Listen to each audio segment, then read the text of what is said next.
Why certified pest control training should be the standard in the pest control industry. All on this edition of the Pest Geek Podcast. Pull out your hose and grab your can. We're about to integrate another Pest Geek Podcast. Hi, everybody. Frank Hernandez here, and welcome to the Pest Geek Podcast, bringing you the latest information on pests, products, and politics from today's leading industry sources to help you start, manage, and grow your pest control business. Hey, welcome back to another edition of the Pest Geek Podcast. I'm Frank Hernandez, your host, here every week discussing all things pests, everything related to the pest control industry. If you're an industry professional, my friend, you're in the right place to get the latest knowledge, news, and information that you need to grow personally, and not only that, but to grow your pest control business. Again, welcome. It's a great week. It's pouring today. We're rained out. Doesn't stop raining. It's been raining nonstop since this morning. And so I said, well, why don't I just record the podcast today? Why not? It's just, it's just a great day to record this podcast. Still a little bit under the weather, so apologize for the nasalness of my podcast, but we haven't been able to shake this cold. It's been just kicking my butt for the last 2 weeks. I finally this week broke down and decided to rest and take Saturday and Sunday off and not work. And I was a couch potato for 2 days. I don't know what to do for 2 days as a couch potato.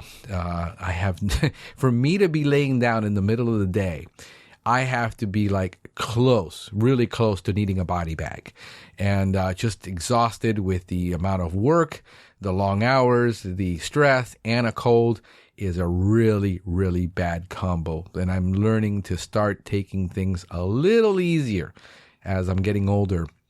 I'm only 46, guys, but I still think like I'm 20. And my body just doesn't tell me it's 20 anymore. So I'm really, long hours, 70-hour weeks with stress and a cold doesn't help you much. But, hey, we got to do what we got to do. And so I did get rested, and I feel a lot better, except, for a little nasalness and a little bit of congestion. Other than that, I feel really good. I'm really thankful to be here and sharing this podcast with all of you. Especially all of you who are contributing to the podcast in one way or another, either through your information, your advice, your talent, your comments, your questions, your Facebook likes, your Facebook comments. Just thank you so much for everything you guys do for this podcast, and it's really vital that it stays on the air, that it does well, and that it helps the industry grow, especially the small, independent, and the techs that are out there doing the work every day, making this happen. I want to thank Mark Fagan. He gave us a 5-star review and on Facebook, and I want to thank him for that. He says, I am new to the pest control industry.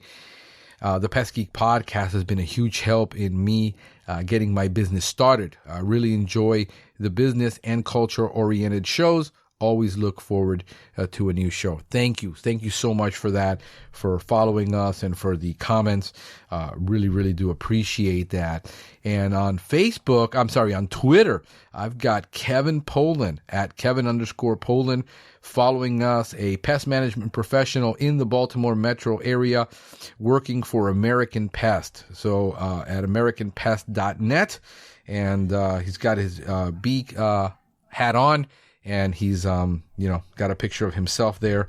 And, hey, man, thank you for joining the podcast, for following us, for liking us, and, all the things that you guys do. We greatly, greatly appreciate that. Hey, if you want to join the conversation, you can shoot us an email, franklin@pestgeekpodcast.com. Or you can just give us a call at our line, 707-395-7378. You can leave a recorded message 24/7 from anywhere in the world. And if you want to leave a question or a comment about the podcast, we would greatly appreciate it. Hey, if you want to be a guest and you have something to contribute, we'd love to have you if you want to be on this podcast. So we look forward to hearing from you.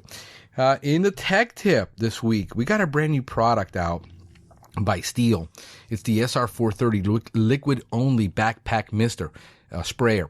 I've been using a backpack mister sprayer for about 6 years now, and the first one I had was a Solo, And I didn't like the Solo, one, because you could not get parts for it down here. We had a terrible time trying to get parts, so I switched over to the steel, and I have the one that is a combination of liquid and granular, so you can broadcast granular fertilizer or granular product. And now they came out with a liquid only version, which they claim it has 20% grayer spraying range. So you can spray we do about 15, 20 feet in the air, depending on wind, because we do a lot of shrubs and a lot of mosquito control with that. And it's a great, I've had it now, this one, for about 4 years. The one I've had now, 3 to 4 years. It's been a great piece of equipment. Doesn't need any maintenance. Very, very easy to take care of it. Check it out, steelusa.com. There's a link on the website. Book of the week. I love this book.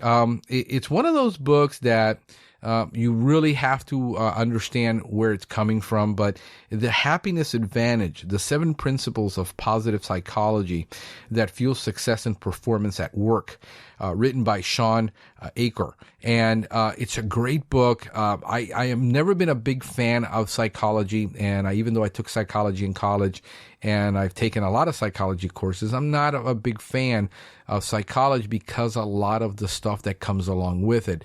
But in positive psychology, they found a lot of things that basically psychology has neglected and not really looked at. And I am really a big fan of positive psychology. I highly recommend this book to you if you're looking to figure out how to create a great work environment or work in an environment and learn to be happy where you're at. A lot of people have just, are unhappy about being unhappy. There's nothing you can do about that. But if you're looking for that, there's also a great, they interviewed them on Google, and I have a great video on the website on this page. If you go to it, it's about an hour long. It's a great interview and meeting with the author at Google, and they interview him with one of the Google meetings. So it's a great watch. Take a look at that. Events going on here in South Florida.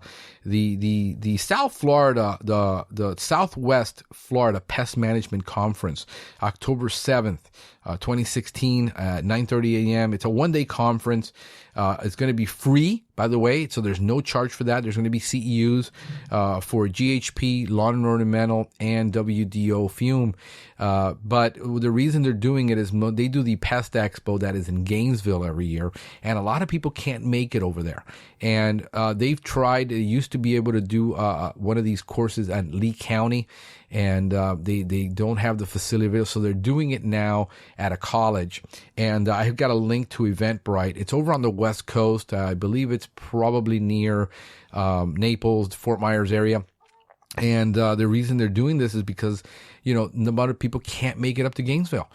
So they're going to have some of these classes. Plus, most of the conferences that are given, the CEU classes are given by distributors and manufacturers. And this is actually given by University of Florida. People like Philip Kohler are going to be there.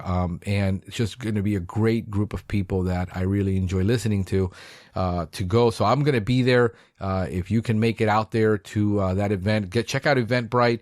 Also, if you are a vendor and you want to do some selling of your products there, they're going to have spots for you to do that. Check it out at Eventbrite, and there's a link to that here on the show notes that you can get.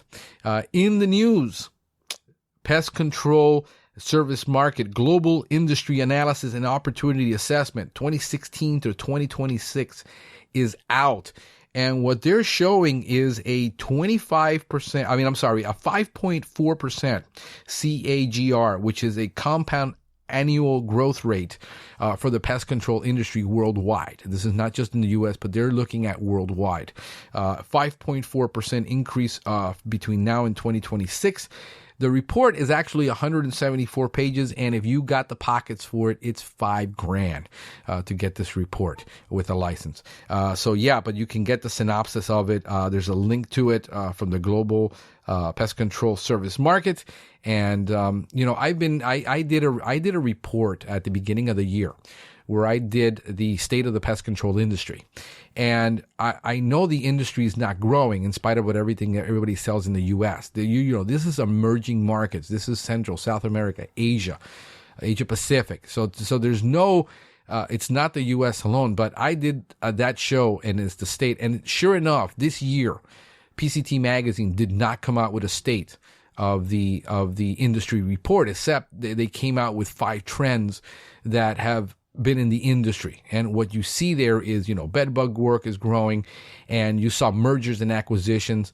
And I called it right before, right at the end of the year in January, this year in January, where they didn't do a growth for the state of the industry. They have old data from saying the industry is going to grow a certain percentage in the U.S. between now and 2026, but that has been revised by the Bureau of Labor Statistics, where they're not expected to grow that industry, and they actually downgraded it. So most of the business that you're getting, if you're look at where you're getting your customers, they're not new customers. These are not new homeowners. These are not people who haven't bought pest control before. Most of your business, you're either getting it because they're dissatisfied with what they currently have, or they're looking for a lower price and you're the lower price guy. Those are really the reasons why you're getting customers, and they're already buying pest control. So they're just basically shuffling customers around. But I thought this is pretty interesting. We've said 3% growth rate a year, but they didn't revise that last year. Go look at it. Go look for it. You'll see you're not going to find it. The data that they have in their market opportunity for their media kit, that data is way old. It's not even accurate as far as the growth of the market. So what can we do? Well, we're going to keep at it and find out what we can do. I wish I was at ICE this last couple of weeks, or this week. I think ICE was the International Congress of Entomology here in Florida, and they had a Zika symposium, and they recorded that symposium. By the way, it's about 100 minutes long. I got a video to it. You can watch it here on our webpage at pestgeekpodcast.com. Watch the video. Very good information of history of Zika and what they found. And if you want to know everything about Zika, that 100-minute video was going to tell you everything you need to know about the history of it, what's going on, where they at, what's the technology they're looking at. Very, very good, video. And from our friends at Entomology Today, we got 8 new stiletto fly species discovered in Australia. This is the first new genus called Siderena, which is derived from the Greek sideros, meaning iron. The new genre of Australian stiletto flies, which is in the order of Diptera. There's an actual study on that where they found it, and they've actually created a new genus for it. And we've got the article from Entomology Today and also from Zookeys, where they got the actual study. And also, researchers discover 4 new mite species living inside ibis and spoonbill feathers. These are birds, and they found these mites living inside the feathers. These are brand new, and the studies show that the siren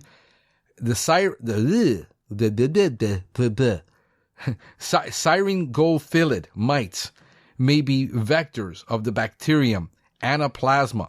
And, man, that is a long word. Phagocytophilium pathogen that can cause symptoms similar to Lyme disease. This has been found in 480 species of birds across 24 of the 30 orders of birds. And most species of mites in this family were first described only very, very recently. So, guys, get informed on what's going on with that, because, it affects a large amount of birds, and people don't understand what may be going on to them, and you're probably the guy that can help explain it to them if they're getting... I've gotten bird mites before working inside palm trees and under palm trees, and we were trimming palm trees, and let me tell you, man, it's not pleasant when you get hit with that. They get into your skin, and it's irritating, and it's just a mess. So this is the first record of this mite parasitizing in spoonbills, and there's a link to that from the Oxford Journal of Medicine. And right now it's an unlocked report. You can get it for free. So I suggest you download that one before they pull it and make you pay for it. So go out there and get that now. And I wanted to get to my main topic.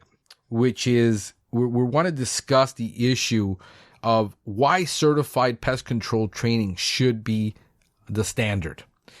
And right now, there is no standard training anywhere for pest control. And that creates a huge problem in our industry. And let me tell you why I have this position, in this strong position on why certified training should be the standard. There are many more industries. We're not a very highly regulated industry. Most people think we're so highly regulated. We're not. We have industries that you would be shocked to see how highly regulated they are compared to ours. I mean, if you want to be a pet groomer, there's more regulation on being a pet groomer than there is for being a pest control technician. If you want to be a real estate sales agent, before you can get hired by a real estate broker or a firm, you need to take a 63-hour course here in Florida. I'm going to talk mainly about Florida. I don't know where you're at. Laws are different in different states. But to be an agent, just to sell real estate, you got to have a 63-hour course. In our industry, all you have to do is hire a warm body, and the CPO of the company, the certified pest control operator, certified operator in charge, certifies that training. There is nothing to document. No testing involved, no standardized testing that they must fill out that certifies that that person actually knows anything. And it's proof by some of the threads we read, the things we see, the things we experience in customers' homes, that most of these guys that are out there, a lot of them, I shouldn't say most, but a lot, don't know what the heck they're doing. And we don't even know how they were trained. We don't know if they're background checked. We don't know if they have a criminal record. We don't know who's coming into people's homes. And what you find in the industry is that there is really no respect by most customers for pest control people, thinking they can do the same job we can. It's evident by only 20% of homeowners ever buy pest control services. 80% do it themselves. Second, you walk into a home and the guy already went to Google and is telling you what you have. You know, I got people telling me they got this and they got that. And I look at it and I said, that ain't what you have. People telling me they got a fungus on their lawn and it's chinch bugs. People telling me they got a fungus on their plants and they have sooty mold from scale. I go into a house and he tells me, I got palmetto roaches. Really? Are they on the 826 palmetto? We've got water bugs. And, what do you have is a water bug. They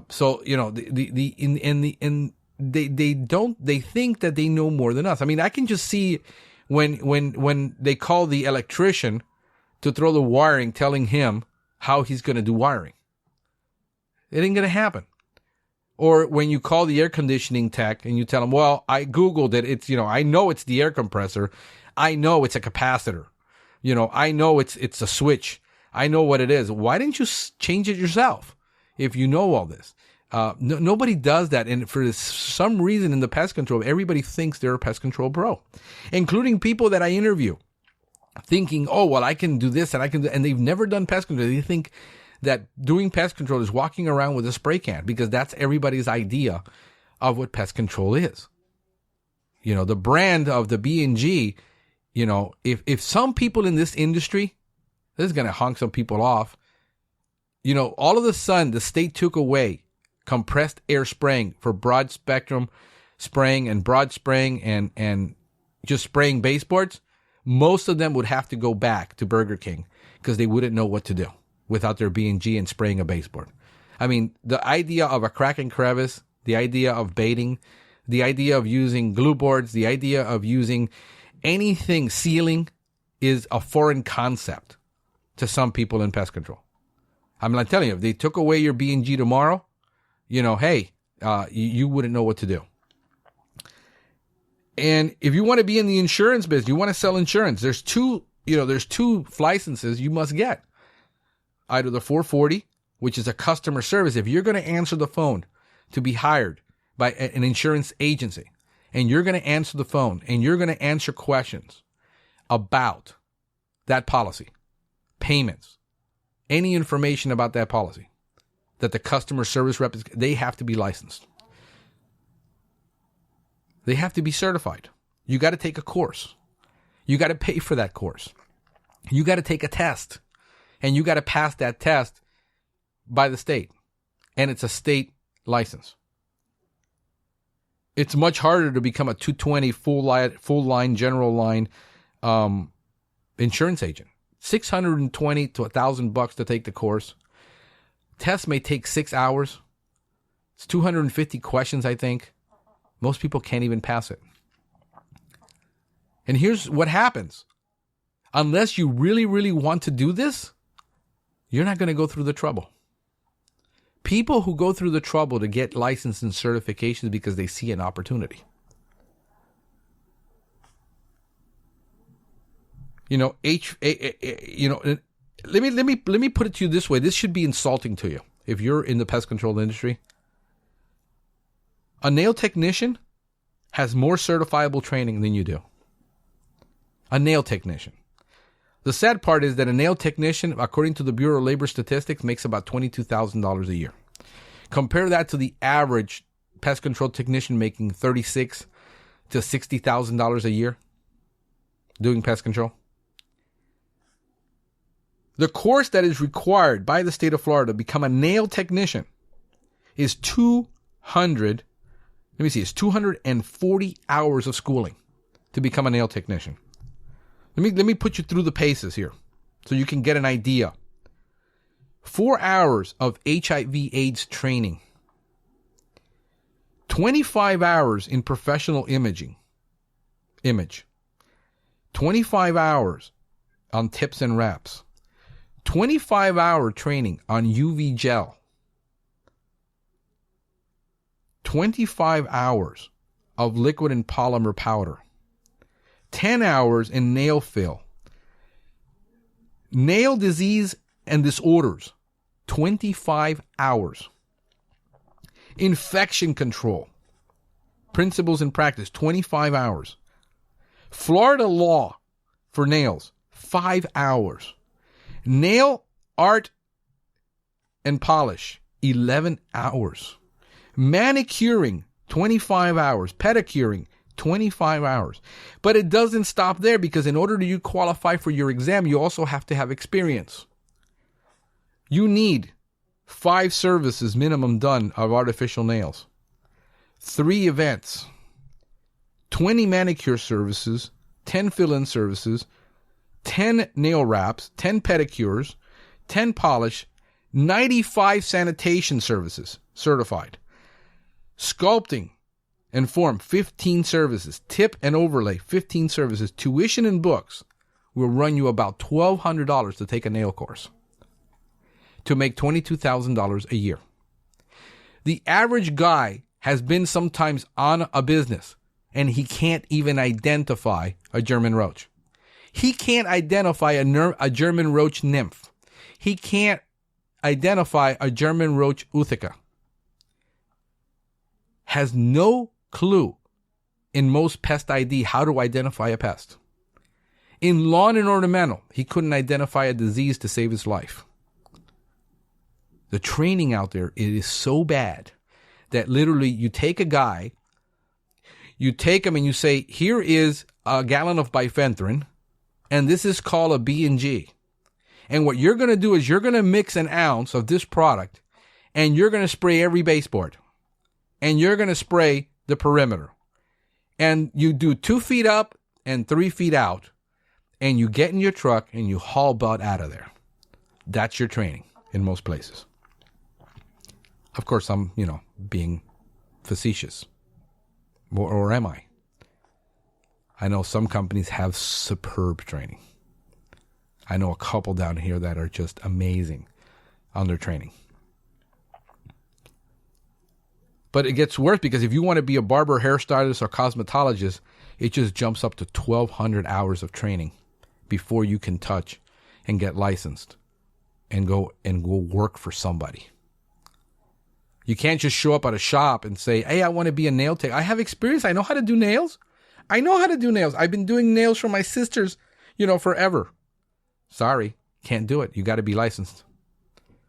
We can hire a warm body off the street with nothing more than a high school education if he has it, and literally put him out on his own with a 3,000 to 5,000 pound vehicle carrying all kinds of chemicals, and he has no knowledge of that label, no knowledge of an SDS, no knowledge of what that pesticide does, and put him out, and he might be 6 months before he takes his first CEU training course mandated by the state, which is a joke most of the time. Can you imagine taking a CEU course where you have no verification that you learned anything? You know how many people I see at CEU trainings that are falling asleep? That I have people at CEU training that don't even speak English. And they're in an English-speaking CEU, because all it's required is that you show up, pay your money, take your certificate, and go home. You didn't understand a word that guy said. I have it. I see it here in Miami all the time. How long have you been in this? I just started with this company. Really? And you know what he's saying? I have no clue what he's saying. I don't speak English. Of course, I speak Spanish, so I can communicate. If you want to be a forklift operator, it requires OSHA training by Power Industrial Trucks, which is what is considered. You need OSHA certification to operate a forklift. You want to be a security guard. 40 hours of training for somebody who barely made it out of high school, probably doesn't even have a high school degree, doesn't have a GED. He still needs 40 hours of training to drive around in a little cart, walk around a property, mark a little box, and call the police if they see something suspicious. A security guard has more certifiable training than 90% of pest control technicians out there. A pool service operator is required to take a minimum of a 2-day course. I was a certified pool operator.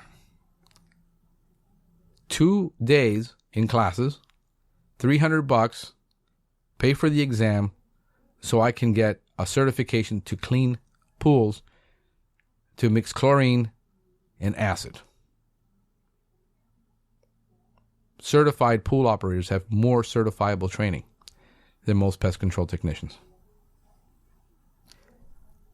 The only state that I know of that requires certifiable training is New York.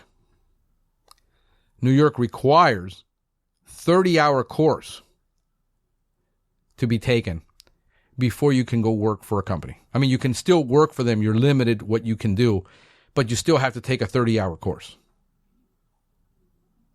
by the state. It costs about $500 to take this course. And it is marketed. The course is marketed. If you want to get into the pest control industry, here's a great course where you can make, good money in the pest control industry in New York. Right now, training, there is no certified training.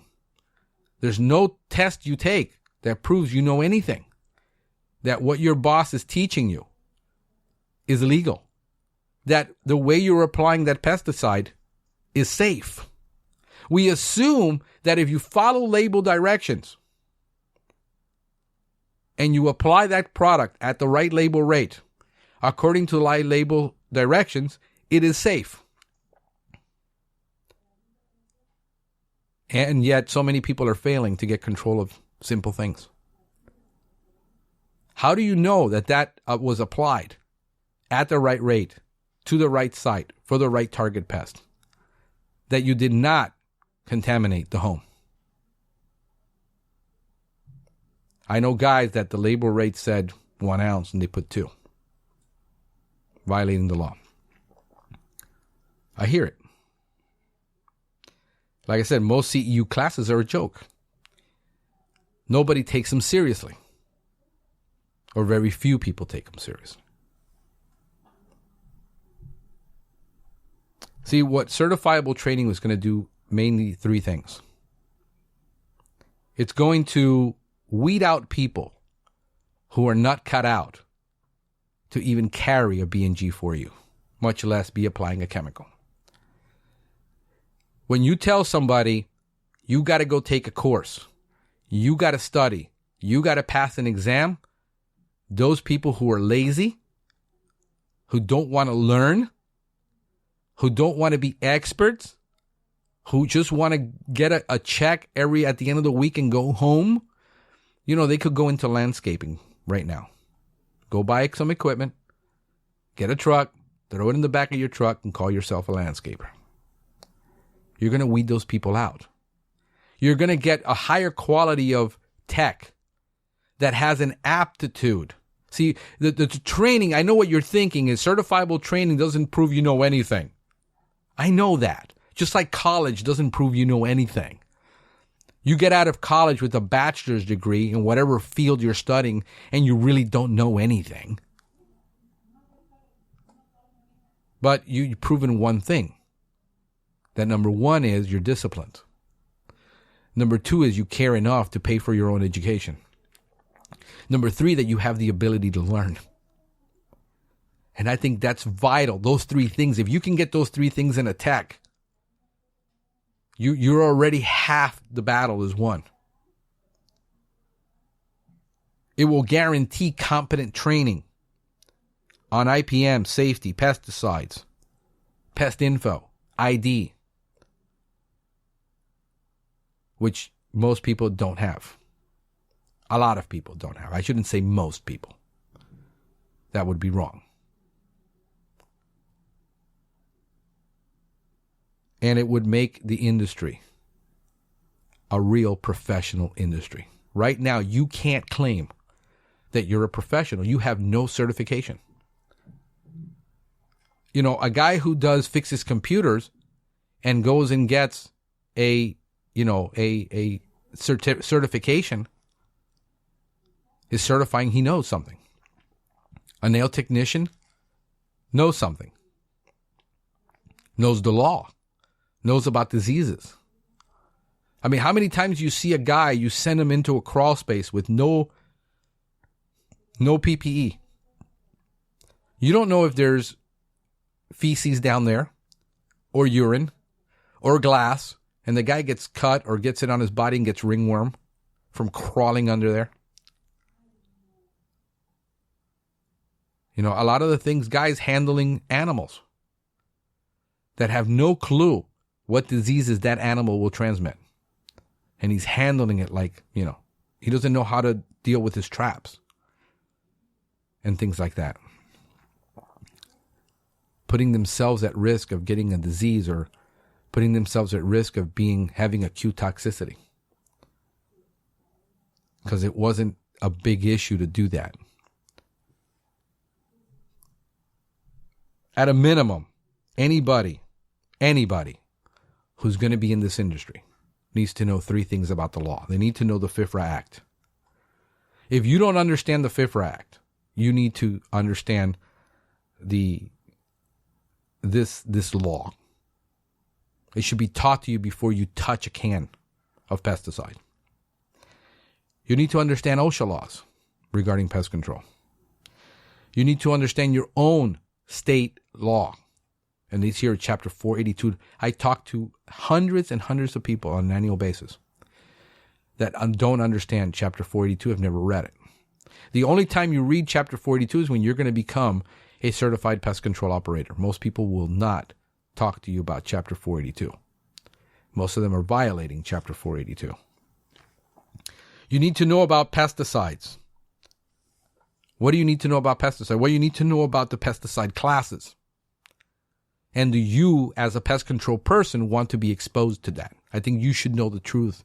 You should know the facts before you go work for somebody telling you that a certain chemical is safe.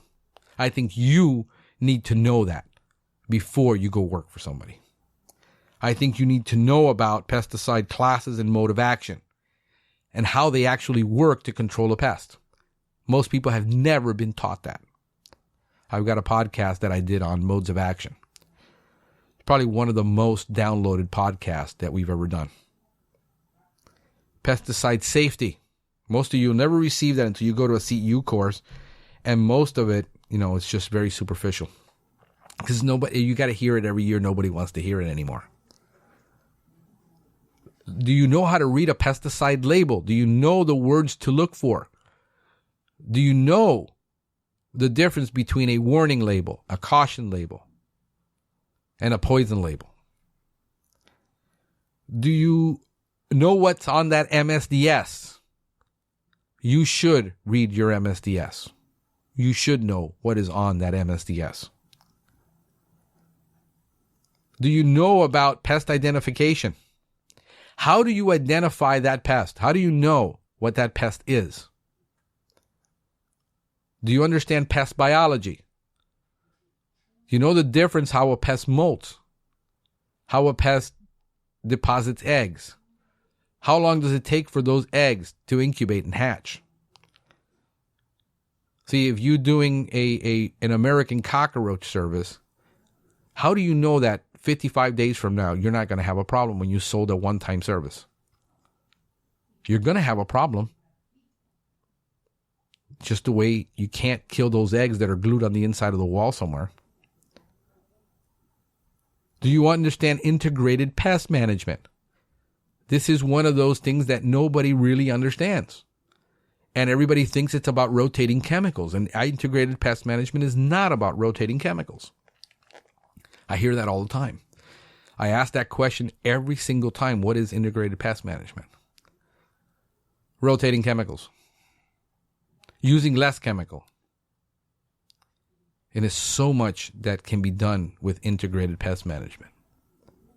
But most people don't want to practice it. And the number one reason, it costs too much. It raises my cost of labor. It raises my cost of goods. There's a difference between a spray jockey and a technician. Just like there's a difference. You can't call the guy at McDonald's a chef because he can flip a burger on a grill.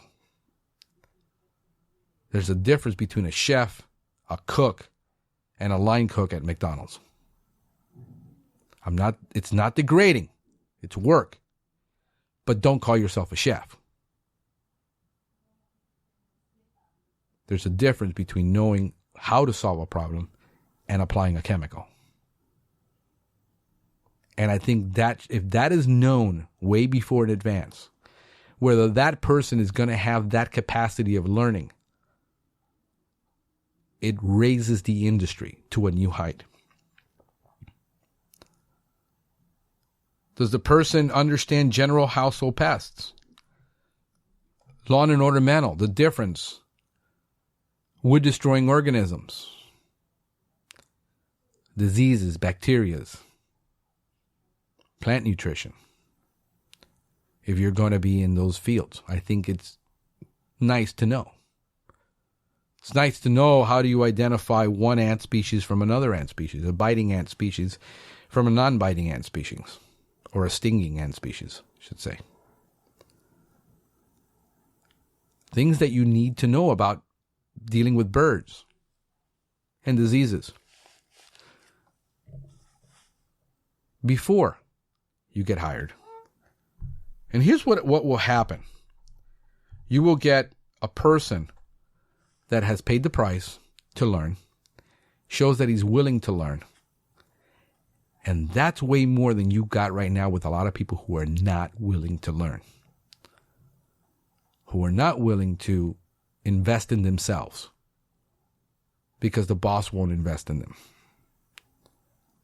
I think you will end up with training that at least you can say, I have a certified technician. That at least you know that person going in will know at least how to learn to do what he's doing. And lastly, here's the best part.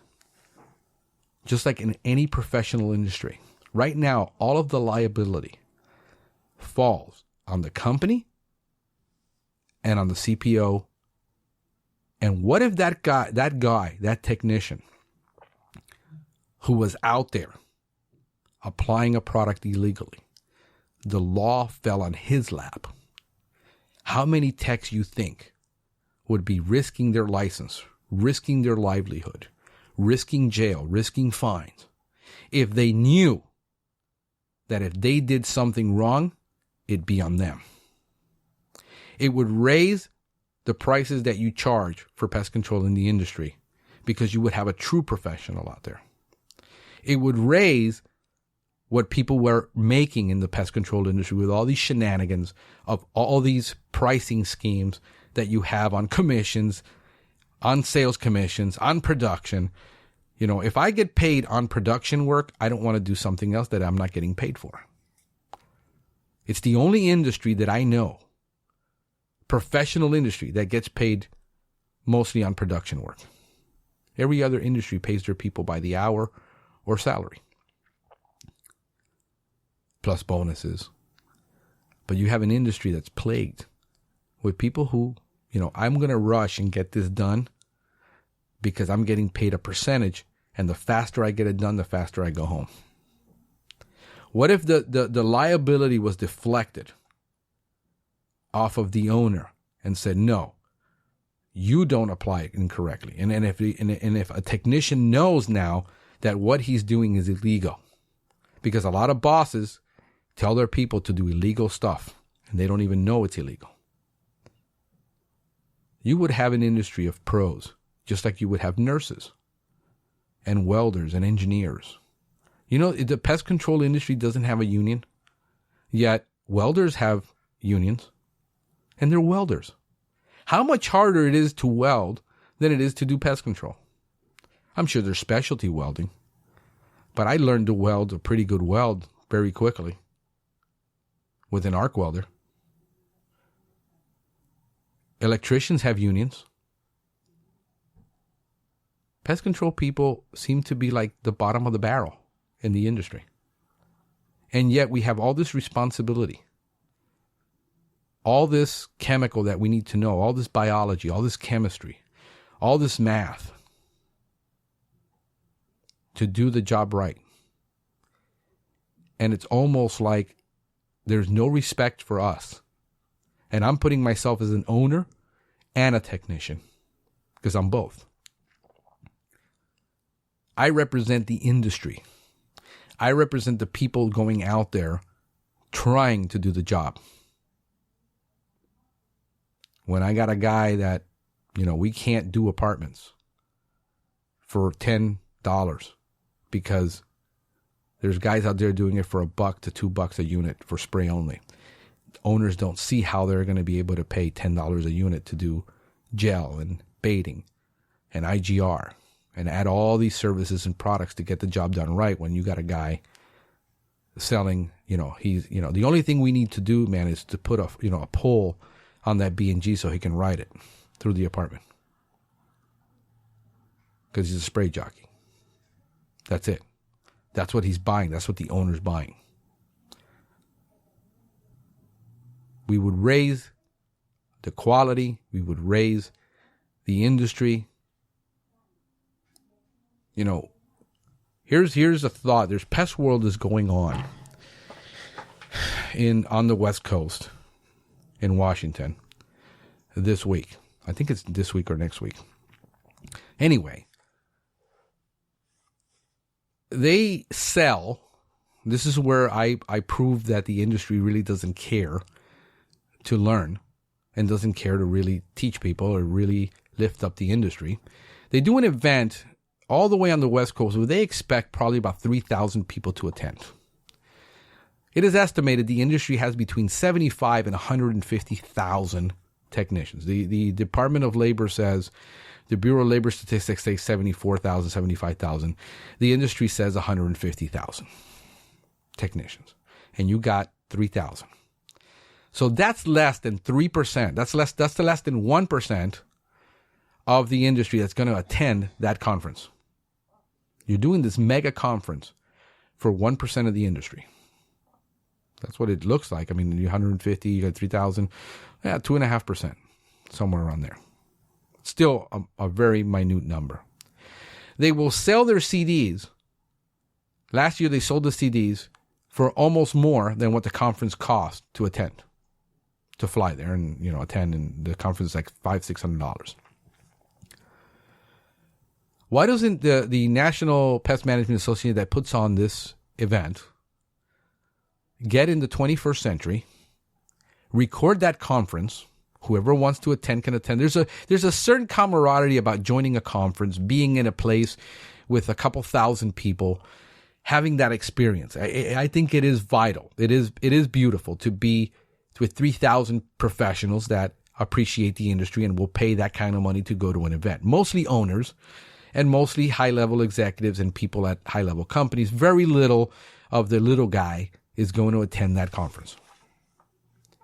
Record that conference and put that entire course on Udemy. And you can buy that course on Udemy for $100 and get the whole, and get the entire industry educated. Why don't you put it on iTunes and sell that entire course? It's like 60 CDs. Who the heck is going to run around with 60 CDs in this day and age when everybody's got an iPhone? And sell the courses. I'm not telling you to give it away, but sell it. You know how much it would cost duplication to duplicate CDs? You know what a CD duplicator costs? In the thousands to get a really good duplicator? It's nothing more than a computer with a bunch of drives. I know I've done enough CD duplication.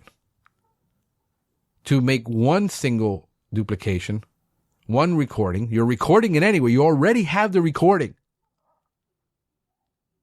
And put it on the web where everybody can access that.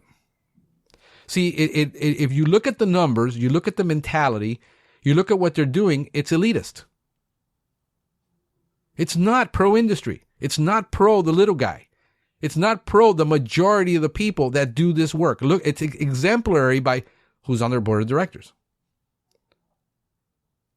You might say that's sharp criticism, but it is. I mean, everybody wants to do something, but nobody wants to stand out there and say, it's wrong. Obviously the marketers don't want to do it. People selling magazines don't want to criticize the industry. Nobody wants to do anything except sell something and promote something. Nobody is looking at the real seriousness of where we're at in this industry as pest control people. People who love the industry, by the way, this is a fantastic, phenomenal industry to be in. It's one of those things where you can start from nothing, literally, and make something of yourself, make yourself a pro, and something that is really, really enjoyable. To go from homes and businesses, restaurants, to high schools and do medical facilities and high-level facilities where you're a real professional at that point. Are you really interested in raising the level of this industry, raising this industry up, exalting this industry, or are you just really concerned about keeping it status quo? Don't rock the boat. Keep everything the same because everything is secure for us. I mean, if all you're really worried about is legislation, why aren't you fighting for legislation that actually makes this industry harder to get into, but gets more quality of people in?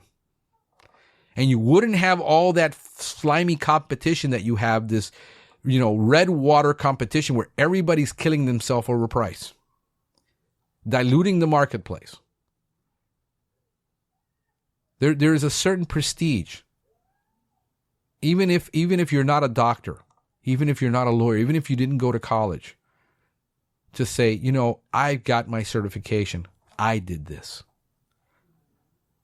I can now take my family and give them a better life because I got this certificate. I can now go out and make $15 and $20 an hour, the same as a welder. I can go and make $25 an hour as a high-level technician, the same as an electrician can working for a company. The same thing a good plumber makes. I got plumber friends who are making $80,000 a year.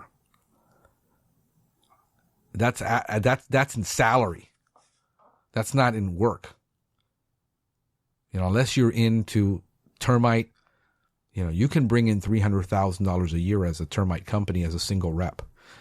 Go try doing that with GHP. You can't do it. You can probably do it about half of that being a single rep with lawn and ornamental. $150,000 a year. Making $60,000, $70,000 maybe for yourself.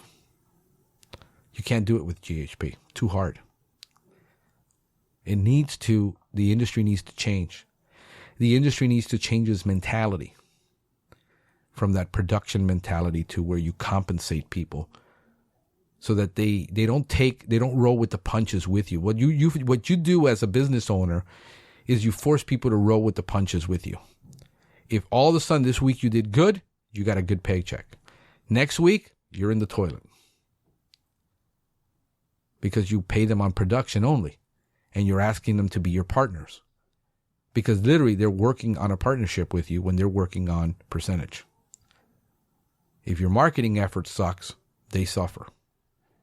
As a business owner, you should make your people have stability. As a business owner, give them stability. Give them the opportunity to make a decent income. Don't have them work 12, 13 hours a day to make ends meet. They should be working 40, 50 hours a week. If you're a high producer and you want to do that, that's your business. But certain people, working 60, 70 hours a week, 80 hours a week is ridiculous as an employee. I don't expect the same thing from my employees that I expect from myself. I have a certain level of expectations for me. Things that I want to achieve that might not be necessarily of my employees. And it shouldn't be. That's why they're employees. They're not business owners. There's nothing wrong with it. But understand the difference, that an employee thinks differently than a business owner. And what we want is for people to think just like us, because this is the way the industry has been. I think the industry needs change.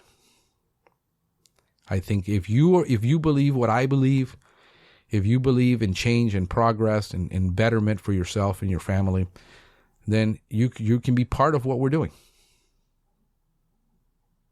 You can be part of the Pest Geek Society. I got some stuff going on the Pest Geek podcast now. We've updated our membership page. And it's a free membership. We don't ask you to pay for it, but we ask you to become members. And you can comment on the stuff that we're going to be putting out. There's going to be special material available only for members. Because, I'm just not going to waste my time putting material out there if you're not interested in it. So if you're interested in it, you can have access to it by being a member. If you don't want to be a member, you can listen to the podcast. You can just tune in once in a while, do a drive-by, but if you're really serious about growth and really serious about the industry and about making this better for everybody, then you'd want to join us. And you can go right now to pestgeekpodcast.com. There's a member section that we just added, and you can join. And it's been up there forever. It says you can join, but I haven't had the chance to work on that. And it's just because I haven't had the chance. I said, if I'm going to invest in something, I need to invest some time in. Everything that we do for this podcast requires a lot of time. So I thank you, folks. Thank you for your support. Thank you for the shout outs. Thank you for everything that you guys have done. And really, this is about the industry. It's about you. It's about mostly the little guy, the underdog. I've always been a rooter and a fighter for underdogs. I've worked for large companies, and that's why I don't work for large companies anymore. So thank you for the podcast. Thank you for listening. Until next time, hey guys, you have a great one. Thank you for listening to the Pest Geek Podcast. If you have enjoyed the Pest Geek Podcast, please give us a rating, write a review, or subscribe to the channel. You can join the Pest Geek Society by visiting pestgeekpodcast.com. Thank you for listening. See you next time.